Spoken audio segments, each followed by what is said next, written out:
Quais mudanças eu não posso fazer na redação durante a minha revisão? Então é o seguinte, a primeira que você não pode fazer é alterar tópicos frasais. Você lembra que o tópico frasal é a ideia núcleo de um parágrafo. Então você tem ali o seu parágrafo de desenvolvimento. E ali dentro do seu parágrafo de desenvolvimento você tem uma ideia núcleo que você projetou, que você criou, que você pensou antes de começar a escrever o parágrafo. Então, se no momento da revisão você cismar que aquele tópico frasal não está muito adequado, esquece, não mexe mais nisso. Não mexe mais, porque você está, ao tentar mudar isso, você está fazendo uma mudança estrutural muito grande na sua redação e você não vai ter tempo para isso. Você não vai ter tempo numa prova, num exame em que você tem ali 1 hora para fazer uma redação, você não vai ter tempo para fazer esse tipo de alteração. Porque os embasamentos eles giram em torno do tópico frasal. Como eu já falei em outras aulas aqui também. Eles giram em torno do tópico frasal. Então se você mudar o tópico frasal, você vai ter que, com certeza, você vai precisar mudar os embasamentos. Então você vai ter que projetar um parágrafo inteiro de novo e não só isso, você vai ter que também mudar a sua ideia central do texto. Por que na argumentação é a tese, né? Por que você vai ter que mudar a sua ideia central? Porque você, na introdução, você não precisa colocar qual é a sua ideia central que você vai defender no texto. Essa ideia central, ela se desmembra em tópicos frasais no desenvolvimento. Então você vai ter que mudar ali na introdução a ideia central que você colocou, porque o seu tópico frasal vai ser alterado. Então a ideia central também vai precisar ser alterada. Tópico frasal da introdução segue a mesma regra, tá? Você criou um tópico frasal para a introdução, para começar o parágrafo, você vai precisar fazer embasamentos para desdobrar esse tópico frasal. Então você vai precisar mudar os embasamentos ali também. Então é complicado também na introdução, mexer no tópico frasal.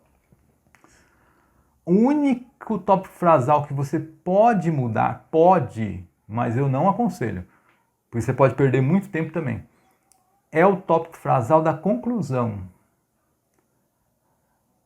Professor, mas eu não sabia que a minha conclusão tem tópico frasal. Minha conclusão é minha conclusão. Ah, você não sabia? Então você vai saber agora. Bom, a conclusão ela é diferente de parágrafo conclusivo, tá? O parágrafo conclusivo é o último parágrafo da sua redação.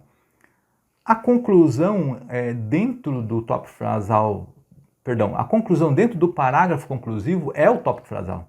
É só aquela parte que você faz o fechamento da ideia. Você fechou a ideia ali em um período, aquilo ali é o tópico frasal do seu parágrafo conclusivo. Então, se você ali no momento da revisão, você teve uma ideia de conclusão melhor do que aquela que você apresentou,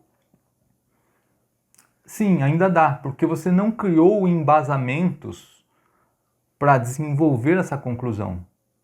Você não criou embasamentos para ela. Porque toda a ideia já foi desenvolvida no desenvolvimento e na introdução. Então, ali é somente colocar, é só escrever o tópico frasal, que é a conclusão, e depois fazer uma observação final, ali, um fechamento. Então, não há embasamentos para esse tópico frasal em específico. Então, para ele, ou seja, então ele é possível ser alterado. Somente ele, mas nenhum outro tópico frasal. Mas mesmo assim, é como eu disse, eu não aconselho você fazer isso. Não aconselho. Bom, e se o tópico frasal não pode ser alterado, a ideia central menos ainda, né? Pelo amor de Deus, não pense em alterar a sua ideia central / tese da redação, depois que ela está pronta. Porque você vai simplesmente ter que reescrever toda a redação. Simplesmente. Alterando a ideia central, você vai ter que alterar os 2 tópicos frasais, 2, 3, 4, seja lá quantos parágrafos de desenvolvimento sua redação vai ter, você vai ter que alterar de todos os parágrafos. E alterando os tópicos frasais, você vai ter que alterar todos os embasamentos dos respectivos parágrafos. Portanto, é uma alteração inimaginável, impensável para uma revisão. Essa você descarta por completo.